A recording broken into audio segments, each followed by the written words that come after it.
Muy buenas noches con todos.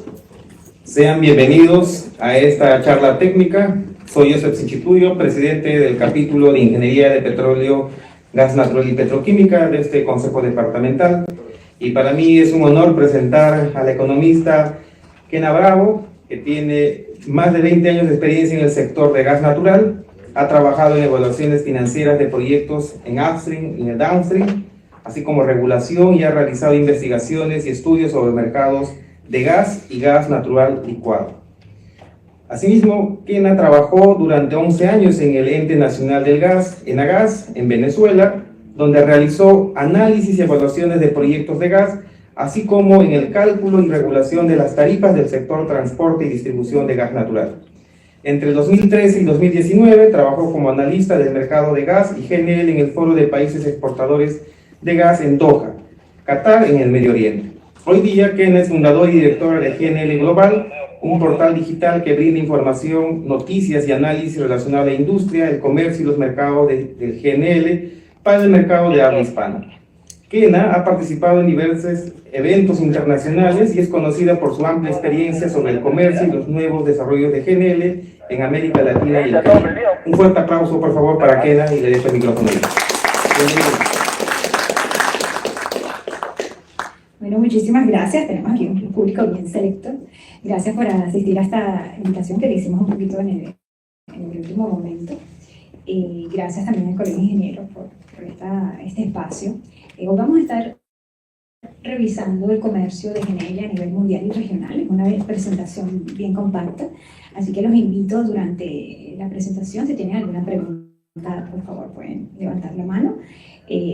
Vamos a estar viendo aspectos bien claves, pero está concentrada, así que si en cualquier momento tienen alguna duda, no, pueden alzar la mano y lo podemos conversar. Ok, comenzamos. Antes de comenzar, también me gustaría invitarlos a seguirnos. Yo soy directora y fundadora de GNL Global. GNL Global es un portal especializado en gas natural licuado, donde nos enfocamos en los proyectos, los precios y los nuevos desarrollos en América Latina. También pueden conseguir información sobre los proyectos a nivel internacional. Ok, la agenda de hoy, vamos a estar discutiendo el comercio mundial. También vamos a hablar un poco de los precios y las últimas tendencias en los principales mercados de referencia. Vamos a hablar del comercio y la tendencia de GNL en América Latina y el Caribe. Vamos a hablar de los suministros, dónde viene el GNL que llega a América Latina. Vamos a hablar también sobre los proyectos más destacados durante el año pasado y unas consideraciones finales. Ok, en esta presentación, esta lámina, pueden ver el comercio de GNL el año pasado. Aumentó a 411 millones de toneladas. Esto representó un 2.4% de incremento con relación al 2023. Los principales mercados actualmente son Asia, Europa, América Latina y la región del Medio Oriente, el norte de África y el Medio Oriente. El año pasado el aumento estuvo impulsado por Asia, por América Latina y la región MENA. Y esto pudo compensar la caída registrada en Europa, como pueden ver allí en las cifras que se presentan en la lámina. Los principales importadores a nivel mundial son China, Japón, Corea del Sur, India y Taiwán. Por el lado de los exportadores, los principales exportadores son Estados Unidos, Australia, Qatar, Rusia y Malasia. Como pueden ver en la lámina, las tendencias en los últimos 24 años, el GNL ha venido teniendo una tendencia creciente. De hecho, es el combustible de mayor crecimiento en comparación a los otros combustibles fósiles. Ahora nos movemos un poco hacia los precios, ¿verdad? En el año 2023 mostró una volatilidad bastante considerable. Recordemos que veníamos saliendo de la pandemia, luego se unió a lo de la pandemia la situación en Europa, la crisis de suministro en Europa. Sin embargo, en el 2024 se entró como un invierno relativamente cálido o suave, lo cual no hizo que se registrara mucha volatilidad en los precios. De hecho, los precios Ya muchos países europeos principalmente habían hecho bastantes actividades de almacenamiento, lo cual resultó en una volatilidad muy inferior al año 2023, como lo pueden ver en la lámina. Si bien hubo una tendencia creciente, pero muy ligera hacia finales de año, sin lugar a duda fue mucho menor a lo que vimos en el 2023. De hecho, los precios, como lo pueden ver ahí, los principales mercados en el Henry Hub de los Estados Unidos, en el TTF de Europa y en el JKM de Asia, los precios promediaron mucho menos que 12 millones por millón de BTU. Lo que ven allí, como ya comenté, los precios disminuyeron considerablemente su volatilidad.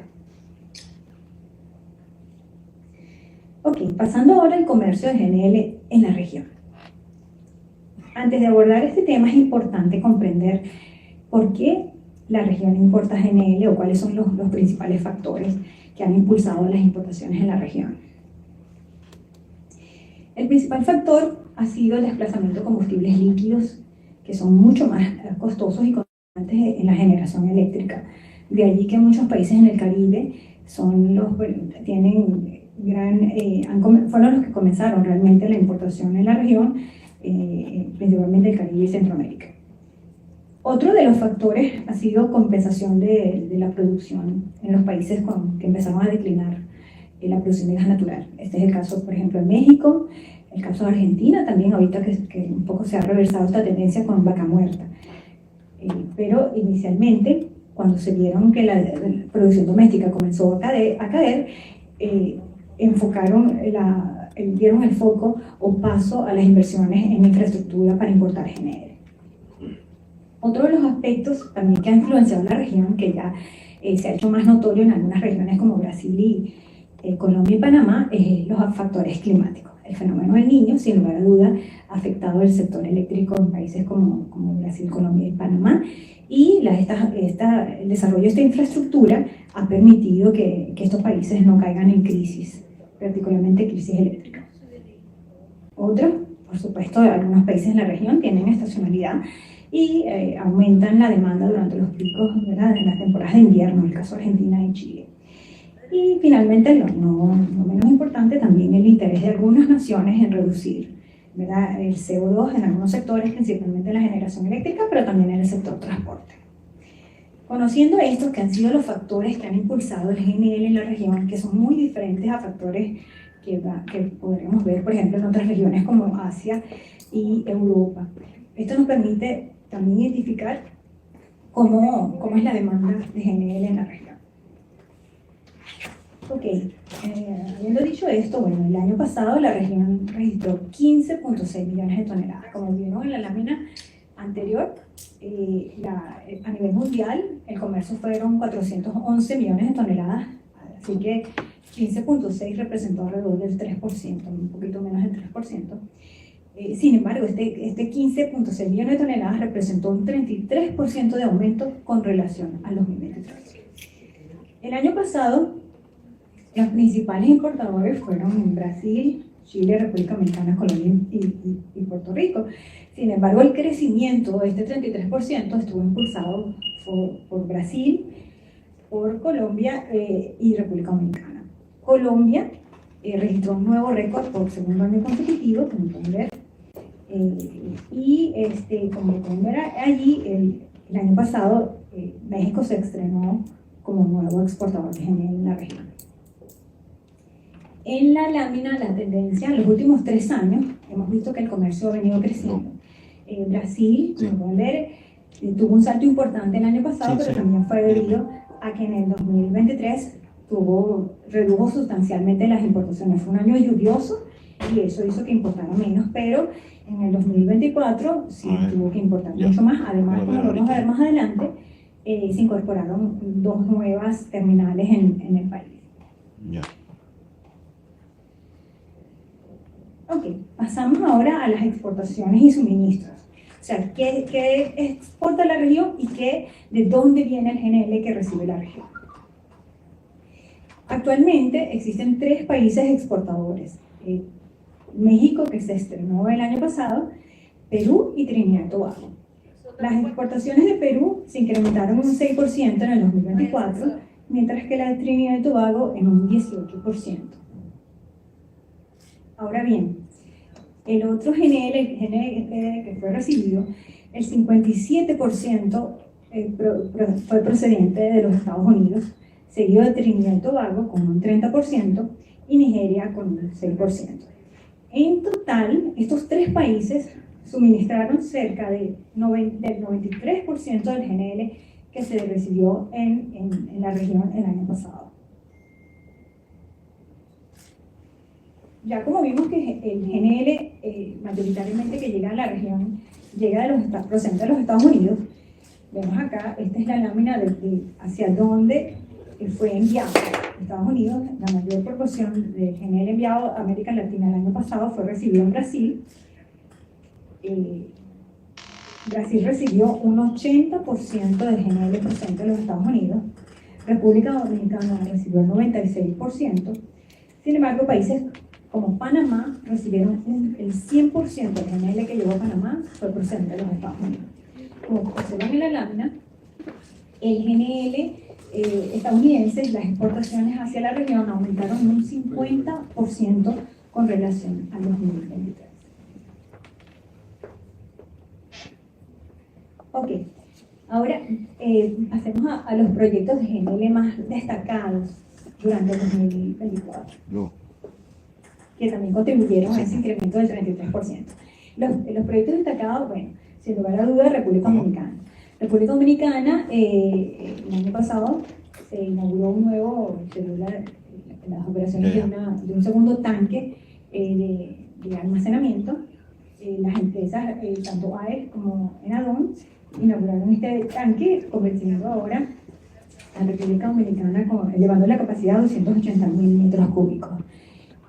También República Dominicana anunció una segunda terminal en el país, lo cual ya eso en el futuro veremos un incremento ya inclusive mayor a los que ha venido registrando República Dominicana en los últimos años. Otro proyecto destacado, ya lo mencionamos, México se inició como país exportador. Hay una nueva tecnología, arrancaron una empresa, Fortress, arrancó una nueva tecnología con Fast Track LNG. Esta unidad es de 1.4 millones de toneladas, realmente pequeña escala, digamos. Este proyecto alcanzó, su maduración bastante rápido y inició las exportaciones en julio. Anunció el primer GNL en junio, pero realmente fue en julio que logró el primer cargamento. Si bien arrancaron con algunas dificultades técnicas por una nueva tecnología, sin lugar a dudas demuestra cómo las tecnologías a nivel de la industria han venido acelerando los proyectos y los nuevos desarrollos. De México nos vamos a Brasil. Brasil inauguró 3 nuevas terminales, la terminal Santa Catarina, la terminal Barcarena y Santos. 3 nuevas terminales donde operan unidades flotantes que están allí. Estas 3 nuevas terminales posicionan ahora a Brasil con 9 terminales. Es el país que tiene mayor cantidad de terminales y la mayor cantidad de regasificación. La capacidad de Brasil con estas nuevas instalaciones aumentó a 42 millones de toneladas, lo cual lo convierte en la región con la mayor capacidad en todo el hemisferio sur. De Brasil bajamos a Argentina. Argentina el año pasado tuvo bastante movimiento con relación a los 2 proyectos que han anunciado, un proyecto de YPF, el proyecto Argentina LNG. Inicialmente este proyecto se estaba visualizando con la empresa asiática Malasia, Petronas. Sin embargo, en diciembre Petronas se bajó y se montó Shell, y este año se unió al consorcio la empresa italiana Eni. Este proyecto tiene visualizado comenzar las exportaciones en el 2027, también con el uso de unidades, hay un mix de unidades flotantes y unidades en tierra.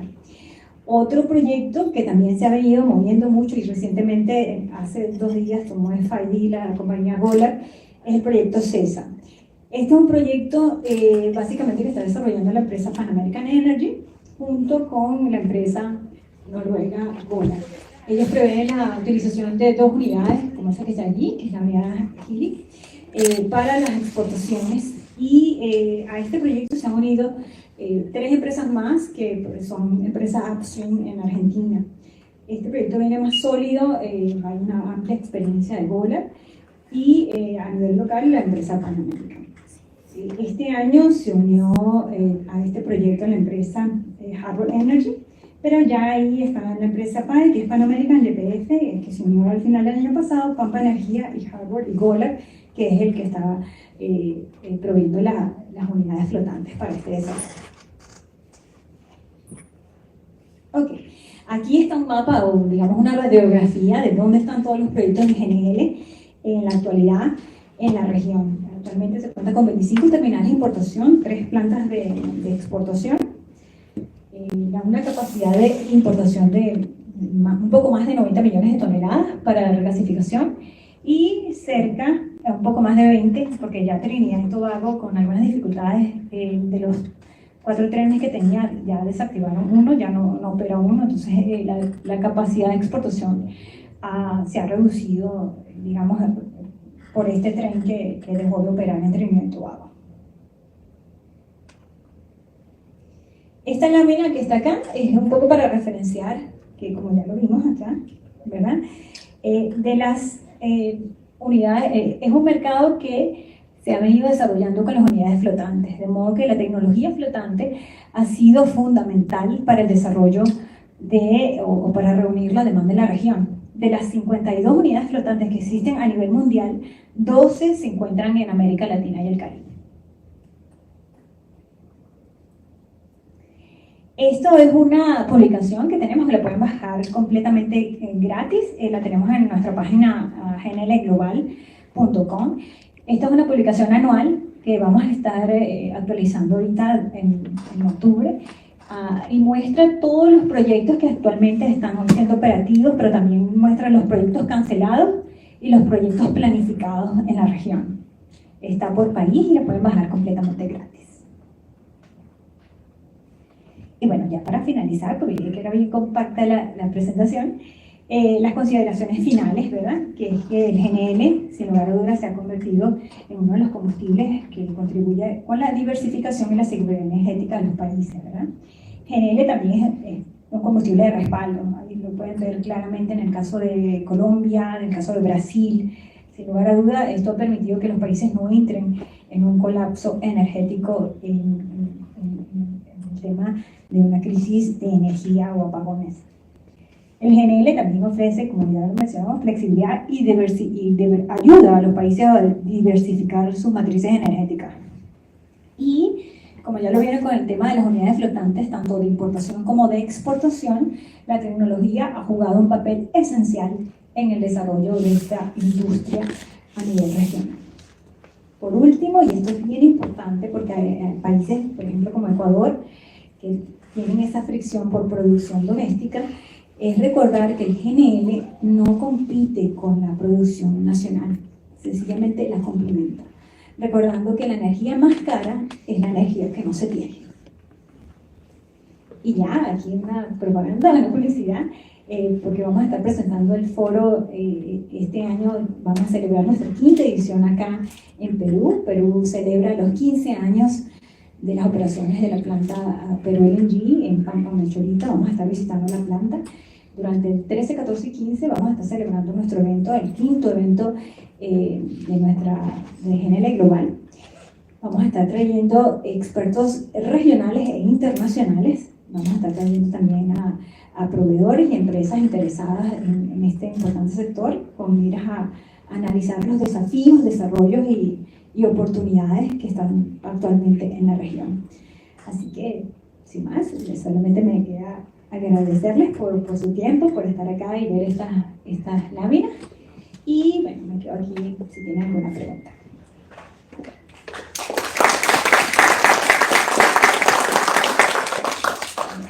Perdón, cuando se refirió a las ventas que ha hecho el Perú, ¿se refieren a qué año? ¿3.7 a 3.9 TCF? ¿A qué año se refiere? Eso es el 2023 y 2024. En la tecnología, explíquenme por favor, no en grandes cantidades, ¿no? Embarcaciones, los barcos bretaneros. Acá en Perú, si exporta su gas, el gas que viene de Camisea, lo convierte en estado líquido. Pero el Perú también se está desarrollando en dos frentes importantes. La gasificación del metano como gas natural vehicular. Y al mismo tiempo también es el mismo gas para el consumo urbano, para darle lo que es el gas para uso doméstico de las cocinas. Dígame, ¿hay alguna tecnología que creo que lo tienen en camiones para que ese gas lo convierta en estado líquido y por camiones llevarlos y después gasificarlos? Eso por un lado, ¿no?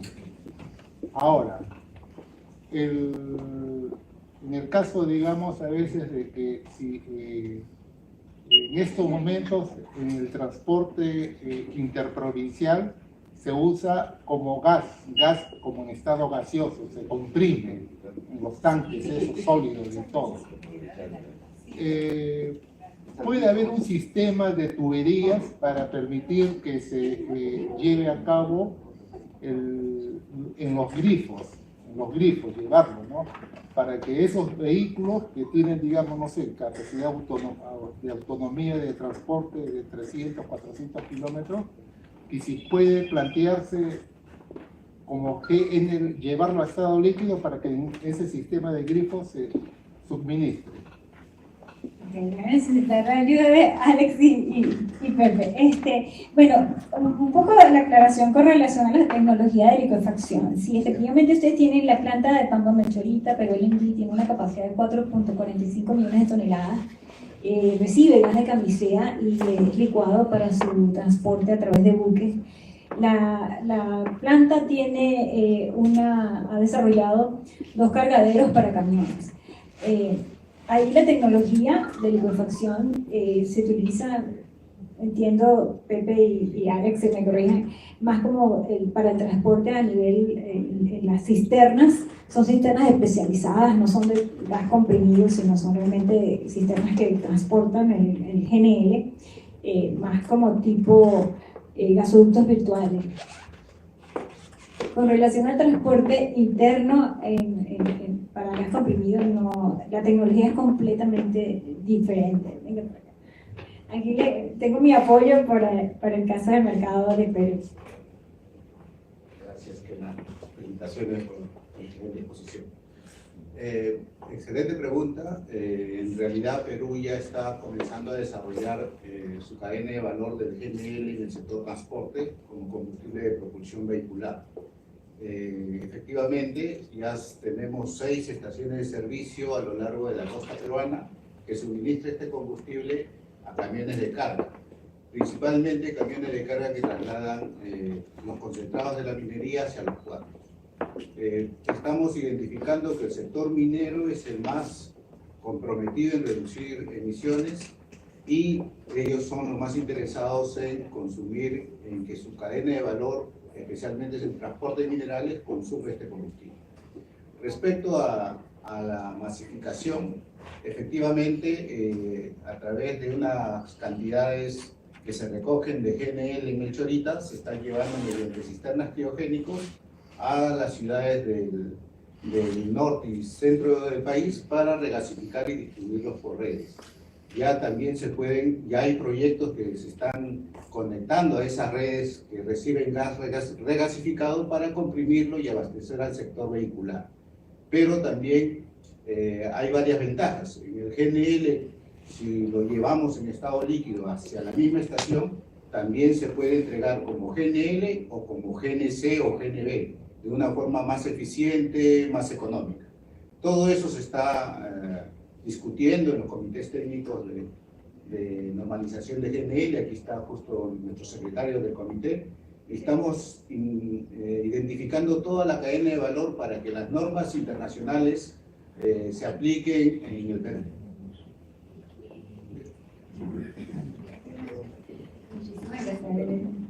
súper experto en mercados. Sí, adelante.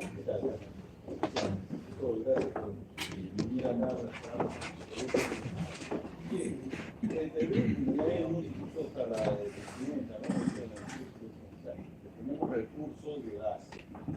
Nosotros en Perú, digamos, lo que llamamos General Camisea, en este caso se habla mucho de Candamo, que se descubrió hace unos años atrás, y se quieren poner en valor. Se habla de que hay como 20 millones de estudios, ¿no? Entonces, viendo su mapa, es interesante, está el proyecto, suponiendo o haciendo positivo que este proyecto saldría entre unos 8 o 10 años, habría espacio para poder comercializar ese gas, digamos, ¿quedaría espacio para poder colocarlo ya sea en Latinoamérica o va a ser difícil? Porque simplemente el proyecto necesita la parte comercial, ¿no? No funciona. No tenemos la parte técnica y tenemos los recursos históricos. Si no tenemos el que compre, no va a funcionar. No. ¿Qué puede opinar sobre eso? No, excelente pregunta y muy válida. GNL, como lo vimos más allá de esto, para mostrarles la tendencia, ha probado, y con todo lo que ha pasado en Europa, ha probado que la flexibilidad como combustible limpio con relación a otros fósiles, los combustibles fósiles. Vamos a buscar aquí, que quiero mostrar es la tendencia. Aquí vemos un mercado que se ha disparado y esa tendencia no se ve en ningún outlook que se esté revirtiendo. Si vemos todos los mercados apuntan a un crecimiento sustancial y cada año esto se ve robustecido con las economías de Asia. Perú tiene algo que muchos productores envidian, que es esa salida hacia el mercado asiático. Estados Unidos, en la costa del Golfo, tienen que cruzar el canal de Panamá, pero no tienen que hacer eso. Una de las ventajas que acaba ahorita que acaban después de muchos años de anunciarse es Canadá. Canadá, el primer proyecto GNL, lo acaba de enviar el primer cargamento no hace ni un mes, y es esos proyectos que tienen salidas hacia Asia, que es el mercado principal y el mercado de mayor crecimiento, son los proyectos más beneficiados. O sea, Perú, cualquier desarrollo que tenga, siempre va a ser beneficiado porque su mercado es Asia, en comparación a proyectos como los de Estados Unidos y proyectos inclusive un poco más allá. Entonces, por ubicación geográfica, ahí Perú no tiene absolutamente nada que preocuparse. De hecho, actualmente la mayor cantidad de GNL que sale de Perú se va a los mercados de Asia. Durante la crisis de Europa, Perú incrementó sustancialmente las exportaciones a Europa.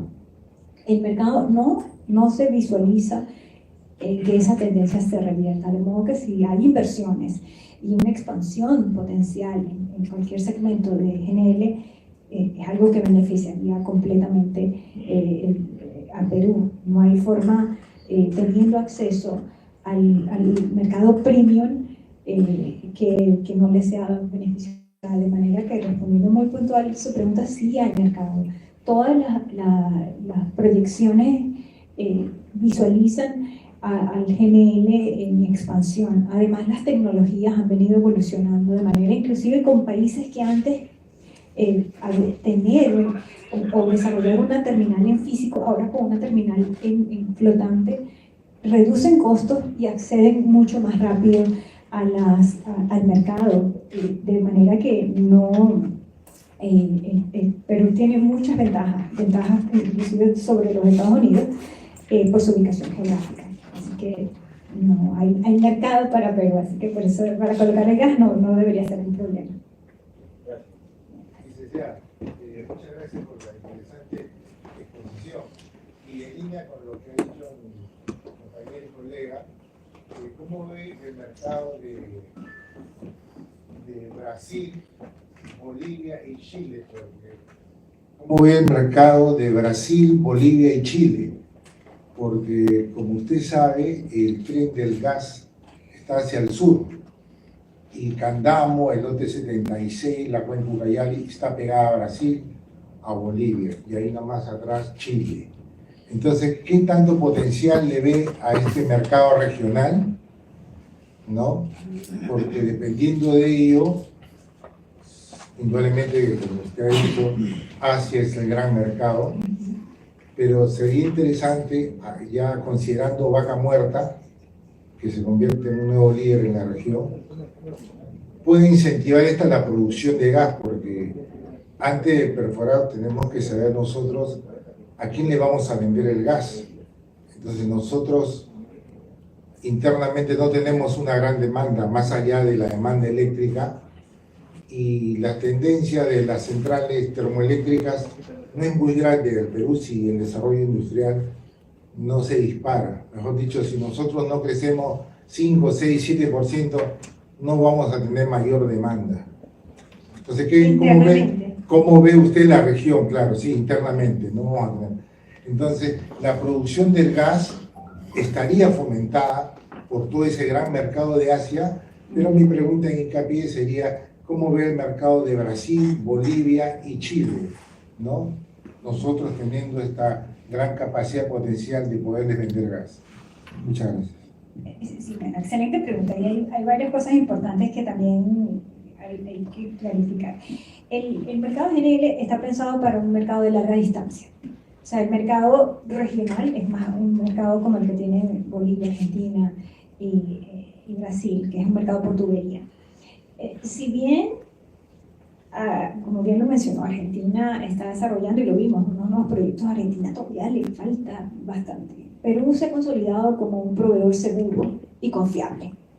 Y eso en el mercado de GNL es algo que Argentina va a tener que probar. Entonces, inclusive ellos entrando al mercado de GNL, el mercado Perú es completamente respetado a nivel internacional por su cumplimiento. Y esto es algo que los proyectos de Argentina van a tener necesariamente que pasar por un periodo de prueba. Ya vemos, en el pasado Perú suspendió Argentina suspendió el suministro a Chile. Esto en el caso de GNL es sumamente delicado. O sea, como proveedor, el país tiene que garantizar el suministro. Y esto es algo por lo que obviamente Argentina tiene que, o sea, si bien tiene las reservas, hay algo allí que Perú ya tiene que Argentina no, y tiene que trabajar. Cuando menciono el tema de que GNL es como a distancia, es un negocio a distancia. Generalmente para Perú no es rentable venderle a los vecinos, porque estas unidades y todos estos barcos se transan para largas distancias. Qatar, que por muchos años fue el principal, su negocio no era vender al Medio Oriente, su negocio era irse a Asia.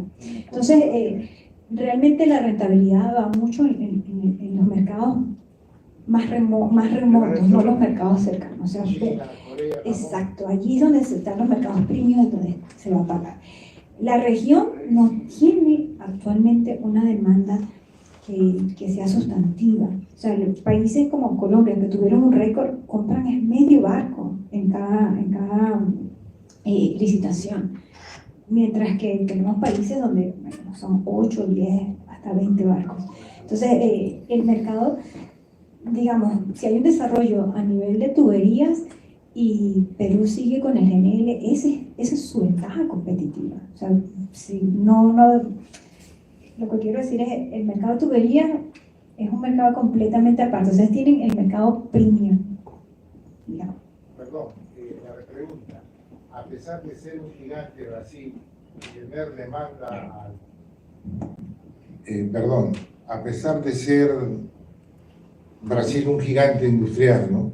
Por lo menos en la región, y tener esa demanda hacia acá, hacia el suroeste, ¿usted cree que es más atractivo aún el Asia, China, Japón, Corea, etcétera, que el mismo Brasil, así se lleve por tubería el gas? Sí, totalmente, porque la región tiene un factor que Asia no tiene, que es que la demanda en América Latina es completamente estacional.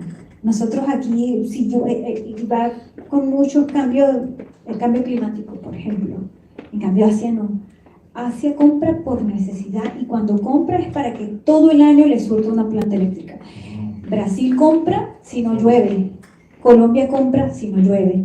Y esa es la gran particularidad que tiene el mercado latinoamericano, que es un mercado spot. No es un mercado, De hecho, para América Latina le resulta bien complejo firmar un contrato a largo plazo porque no hay, o sea, capacidad de compromiso, no se comprometen en que el volumen sea constante, mientras que si usted consigue un comprador en Asia, le va a comprar todo el año. Así puede decir, como lo vimos en la lámina, el año pasado llovió mucho, no te compro, el siguiente año si no llueve te compro. Entonces, esa variabilidad no hace que la región sea tan rentable como otros mercados donde sí una planta eléctrica se compromete en un contrato de 20 años y hay un suministro firme por 20 años. América Latina no tiene esa particularidad.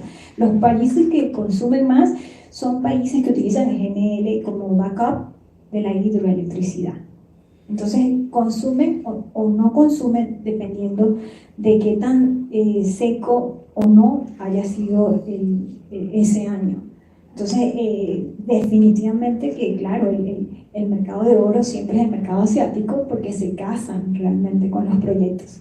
Deciden comprar por 20 años, 5 años, 10 años. Es muy difícil conseguir proyectos en América Latina que se comprometan por periodos hasta inclusive más de 5 años. O sea, me está diciendo que ante los gasoductos ya sería coloquialmente un chancaya de 20, porque tendríamos que llenar la costa del Pacífico de las plantas de LNG, ¿no? Para exportar a China, Japón, Corea. Ya tienen una planta. Pero no es nada, pues no, con lo que me está diciendo no es nada. O sea, la gallina de los huevos de oro está allá. Está ya, pero tienes que poner otro tren. Eso lo vamos a estar discutiendo precisamente ahora que hay nuevos inversionistas importantes en Perú. Los productos ya fueron. Sí, comparativamente el gas por gasoducto y el gas por GNL el GNL es mucho más costoso. Diga. Gracias por su pregunta. ¿Qué tal? Buenas noches. ¿Existen desventajas en el uso del almacenamiento flotante de GNL en relación al cambio climático, en especial ante la ocurrencia de los oleajes anómalos? Por ejemplo, en mi tesis de investigación descubrí que el cambio climático acá en Perú empezó desde el año 2021. Son alrededor de 40 cierres de acuerdo que hubieron en Lima, de los cuales el 40% tuvieron una duración de 3 a más días. Entonces, en esta condición, el almacenamiento de flotante de GNL ya no podrías servir para poder abastecer un país. No, bueno, ahí hay unas cositas también que aclarar. El almacenamiento flotante tiene la ventaja de, si estamos hablando de una FSU, que lo puedes mover. O sea, lo puedes mover, si viene en condiciones adversas, lo puedes mover. De hecho, una de las particularidades es que es tecnología desarrollada para Perú, y no es el caso de almacenamiento, sino el caso de recepción de buques. Perú tiene ciertas épocas del año un oleaje que le impide que los barcos entren al muelle. Se desarrolló una tecnología especial para que los buques entren, pero esto es por la entrada y la infraestructura que tiene la terminal acá en Menchorita. Pero en tu pregunta, sin ser una experta, porque obviamente no soy experta en las unidades flotantes de almacenamiento, pero tiene la mayor ventaja de las unidades es su flexibilidad. O sea, tú las puedes mover, o sea, no están ancladas, no es un puerto fijo. O sea, un barco que funciona como una FSU o como una FSU, lo puedes mover. O sea, si hay condiciones adversas, lo deberías de mover. O sea, no sé si eso responde bien a tu pregunta. Mi repregunta. En el Perú, el 40% de la generación eléctrica es en base al gas natural. Podría hacerlo más todavía. No 40, 60, 80. Chile no tiene nada de gas, ni compra gas para generar electricidad. Perú podría generar electricidad excelente y venderlo a Chile. Ecuador también tuvo una crisis tremenda de falta de electricidad. Mi pregunta va, digamos, ¿se podría hacer eso? Y dos, la segunda. En el puerto de Chancay están llegando grandes embarcaciones. El uso del gas también está dirigido ahí, que ya no usen el combustible fósil, que no usen diésel. Entonces podríamos suministrar gas en estado líquido para estas grandes embarcaciones. Y ese es un gran costo que podríamos, digamos, aprovechar.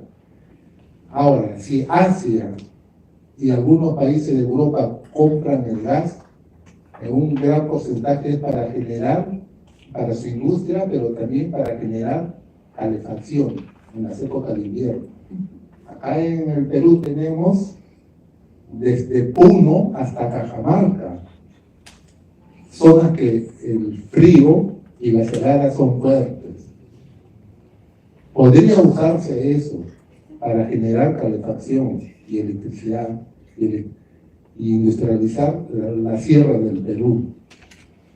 Y hay, digamos, a veces planes alternos a eso porque la demanda del cobre va a ir en aumento con esta transición energética.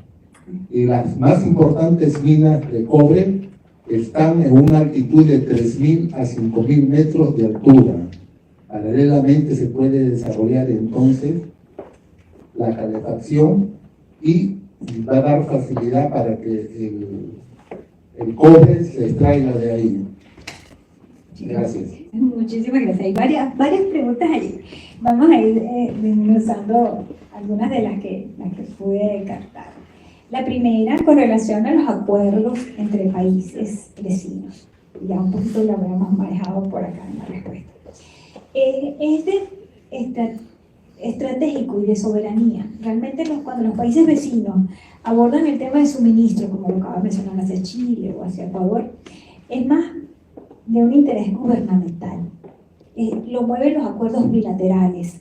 Si realmente para que se muevan acuerdos entre países son los gobiernos los que impulsan este tipo de corredores, este tipo de desarrollo o este tipo de suministro.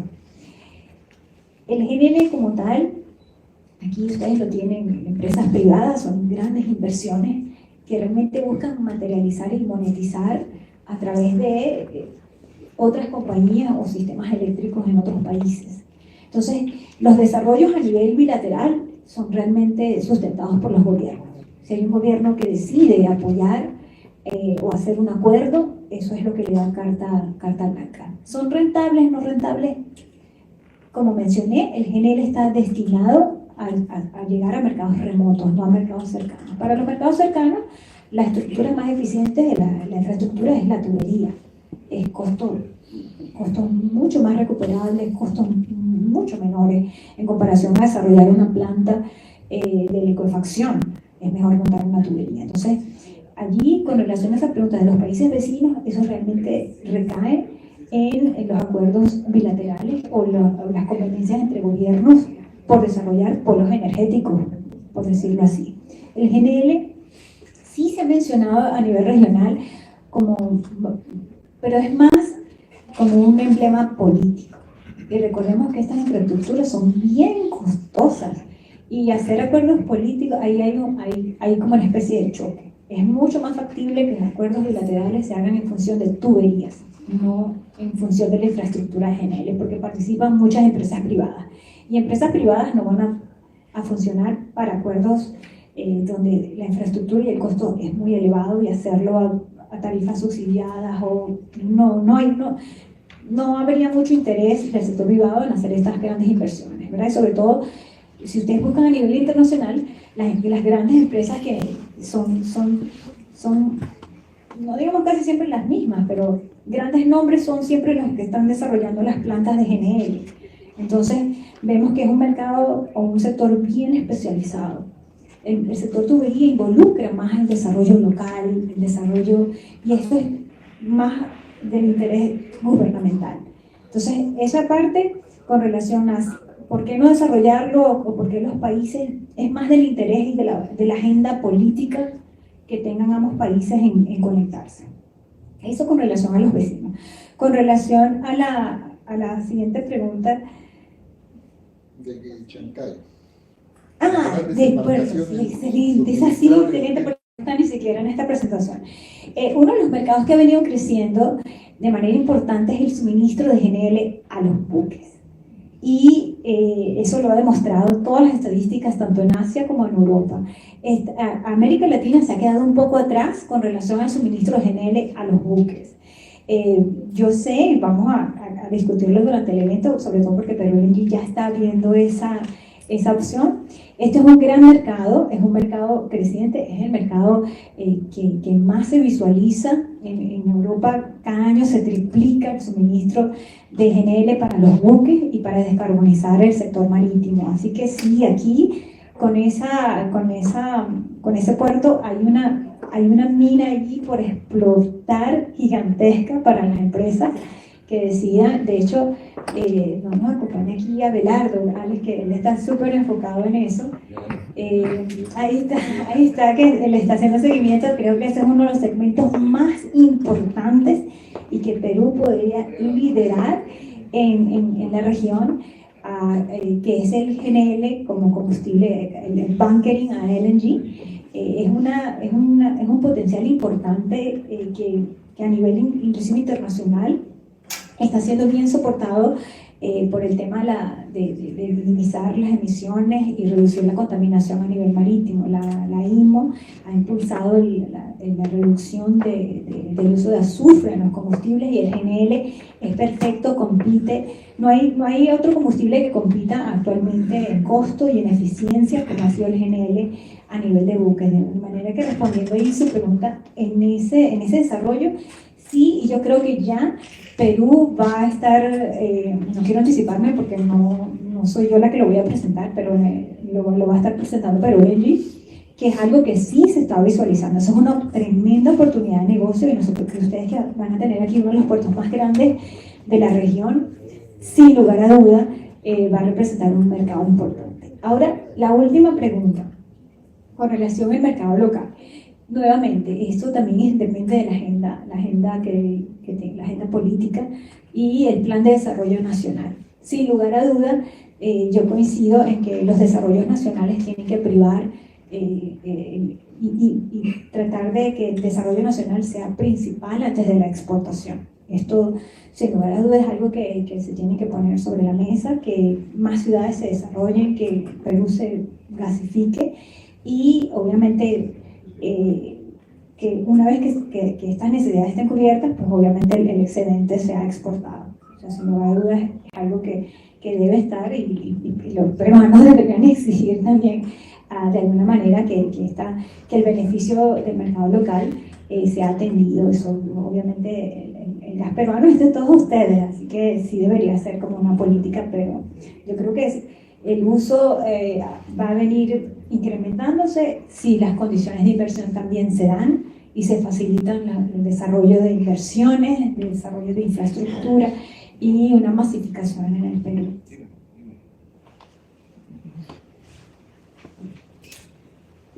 Licenciada, aún Asia sigue siendo atractivo, aún Rusia se estabilice, salga de la guerra y alimente a Asia.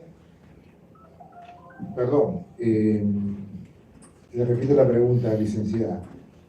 Asia siempre va a ser atractivo, aún si Rusia acaba la guerra y logra abastecer otra vuelta a Asia, para América Latina, para el Perú, siempre va a ser atractivo el Asia. Bueno, es el mercado principal y recordemos que las economías que más se visualizan, inclusive en los estudios económicos, siempre es Asia. Los países de Asia tienen un grave problema que también es, utilizan biomasa, carbón. Entonces, cualquier iniciativa siempre va a ser exponencial. Son ciudades y poblaciones que crecen a mucho más velocidad que en otras regiones.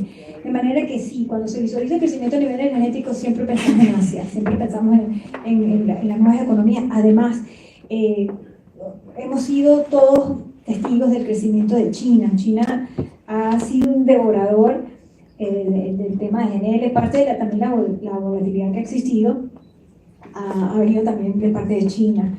Entonces, a medida que estos países, y pensar que China va a dejar de crecer, creo que no es una opción que nadie considere. Y la India. Y la India, son países que están tomando muy en serio el tema de la descarbonización y se han robustecido con infraestructura de GNL. Así que sí, no es un temor, yo creo que es un mercado que está creciendo y que seguirá creciendo. Muchas gracias.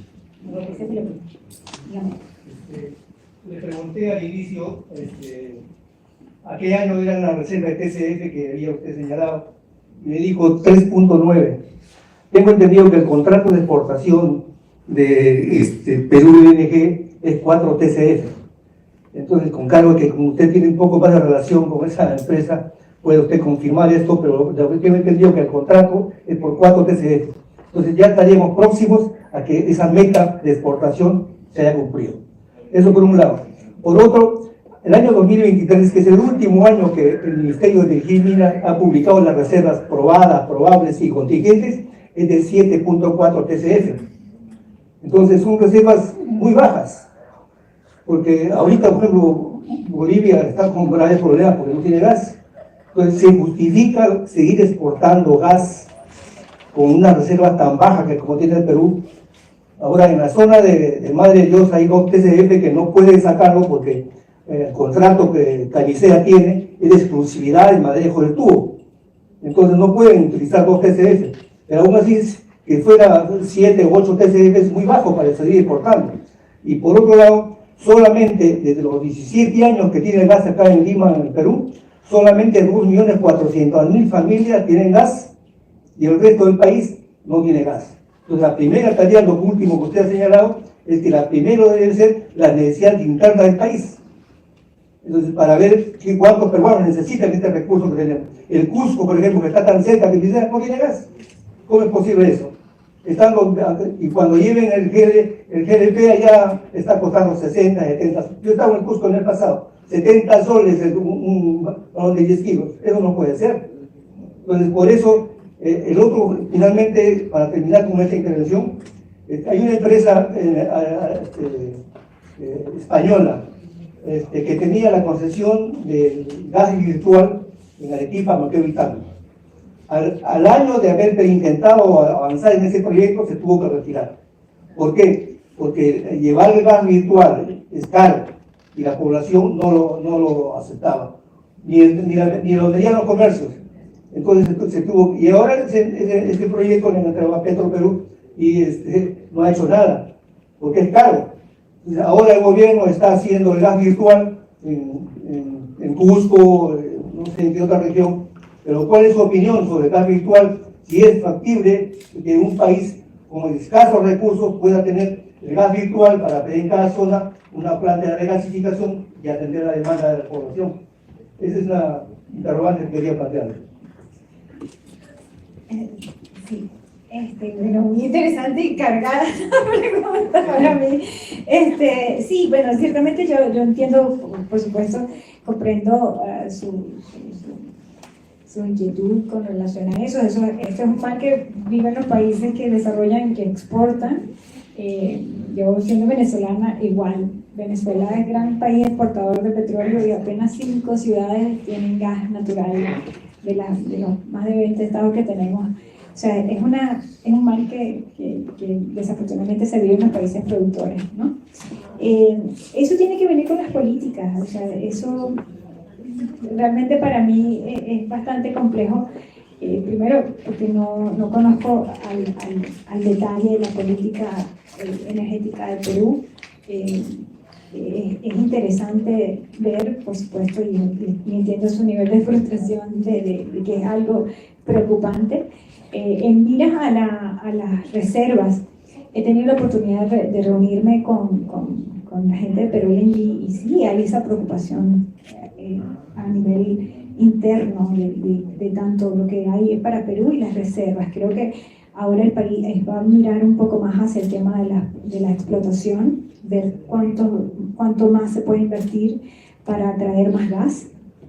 Pero le mentiría si le diría cuál es la solución para esto. Es algo que se enfrenta, es algo que definitivamente depende de la agenda del gobierno y los desarrollos que se planteen, pero entiendo por supuesto su pregunta.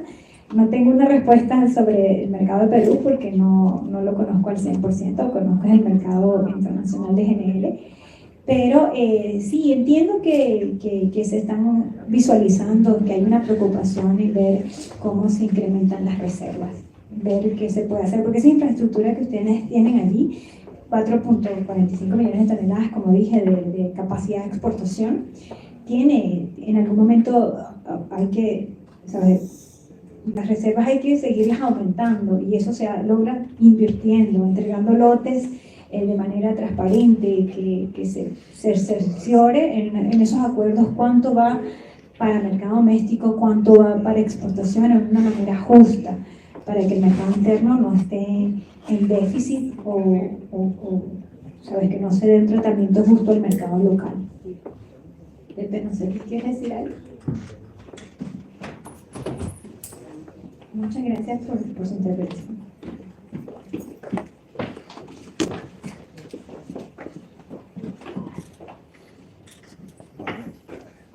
Gracias, Gina. ¿Qué tal? ¿Cómo están? Buenas noches. Yo soy José Mantilla. Yo hasta hace unos meses fui presidente de Perú Petro, entonces más o menos conozco algo de la consulta que acaban de hacer. Sí, efectivamente. Primero, el problema de abastecimiento local es un tema de políticas. ¿Sí? Yo siempre cuento, leí un libro, un bestseller de dos economistas premios Nobel, que dicen que el éxito de los países no se debe a su clima, a su geografía, a sus tradiciones, ni a su gastronomía. Se debe a sus instituciones. Y si las instituciones no son manejadas de manera transparente, los países no progresan. No se trata tan solo de tener grandes reservas, porque ustedes conocen en el mundo que hay países que tienen grandes reservas y al mismo tiempo grandes pobrezas.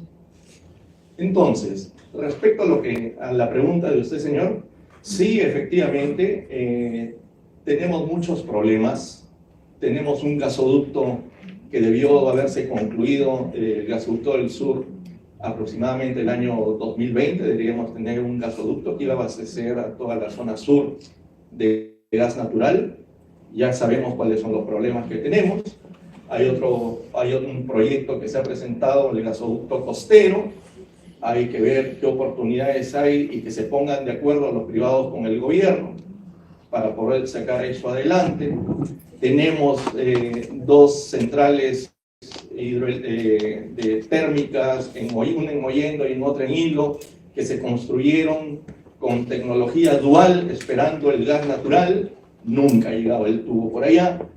Se iba a construir la petroquímica. Hay un decreto ley que salió en el mes de octubre del 2024, donde están todas las tareas que deberíamos de cumplir cada una de las instituciones. No se ha avanzado, ¿sí? Estábamos nosotros trabajando con la negociación de las regalías, con Consorcio Camisea para las regalías de la petroquímica. No se ha avanzado, eso ha quedado trunco. Yo lo dejé bien avanzado en el mes de marzo, la negociación de las regalías. Ya no hay más. Entonces, es un tema de nuestras políticas, de cómo manejamos nosotros nuestras instituciones. Estuvimos hoy día con la viceministra y sí nos confirmó de que ahí ahorita en estos momentos están muy entusiasmados con el proyecto de 7 regiones. Esperemos que salga adelante. Ese proyecto de 7 regiones incluye 14 plantas de regasificación, porque van a llevar camiones con gas natural licuado a esas zonas. Esperemos que se manejen de la mejor manera y que salga adelante ese proyecto.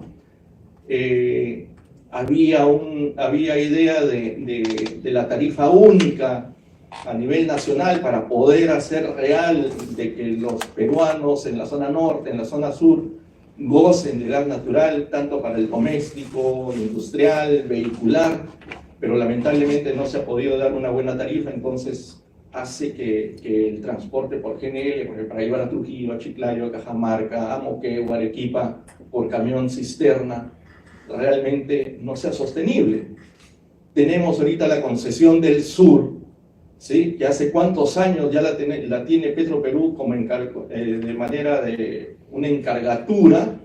Conocemos nosotros cuáles son las limitaciones que tiene Petroperú, entonces no puede instalar ni una llave más en la concesión, porque uno no está en esa capacidad.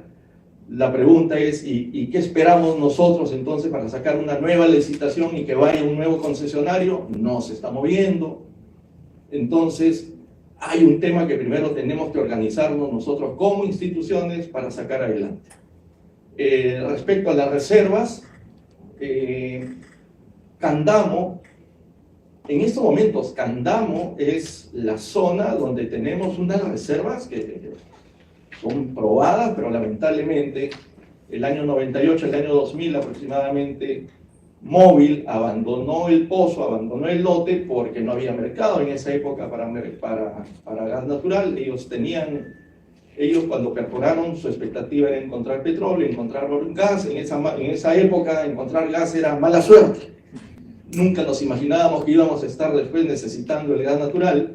Entonces entregaron el lote a Perú Petro, y como estaba en una zona de área natural protegida, donde está el lote, que era el lote 76, ahora área 92, nuevamente ha vuelto a ser un área protegida, y el primer reto ahora para destrabar ese lote es cómo hacer para quitar esa condición de área natural protegida para poder sacar adelante. Ahí hay probados 2.7 TCF más o menos, pero hay un potencial, se dice que hasta de 20 TCF en esa zona.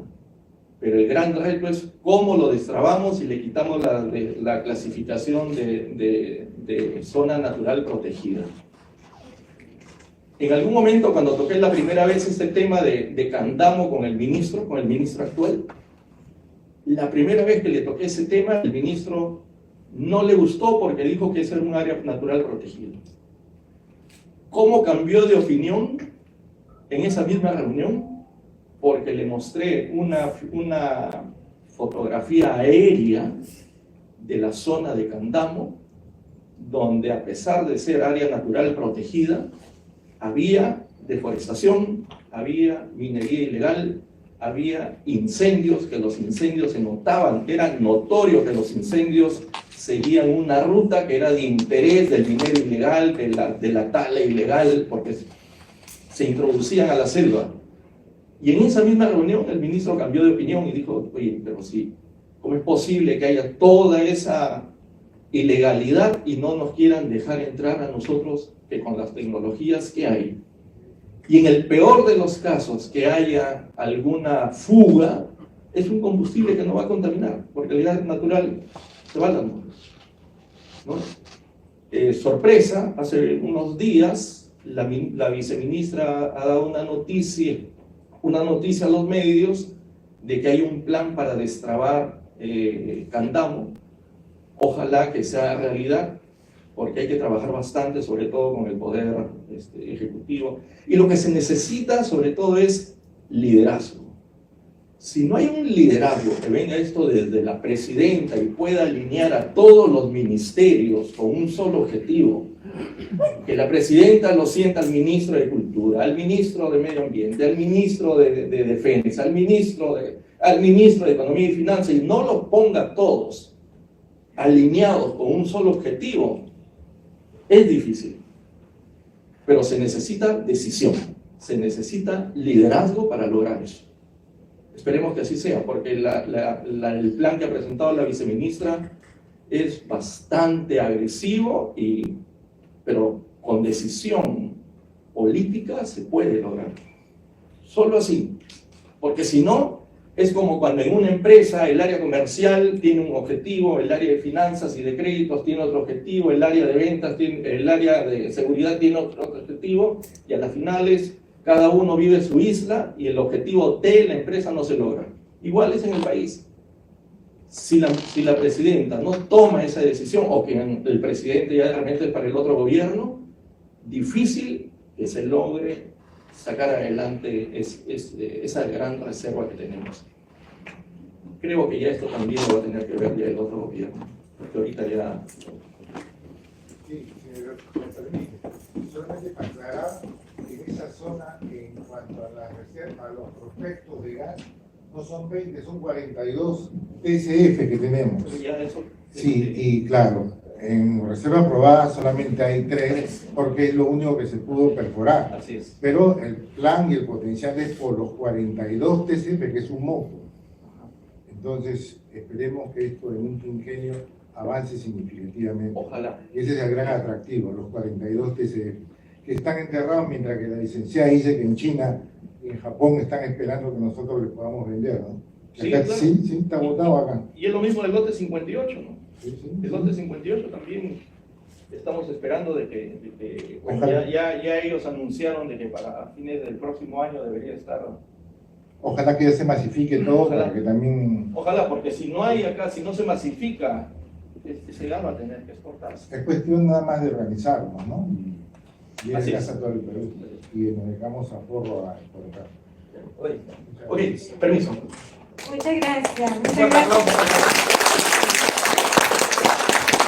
El tema es muy importante para poder discutir, para poder conversar. Como presidente del capítulo y presidente de la directiva 25-27, vamos a organizar un foro sobre la exploración para promover las actividades en el gas natural. Justamente es muy importante promoverlos porque si no ya saben las consecuencias que puede tener.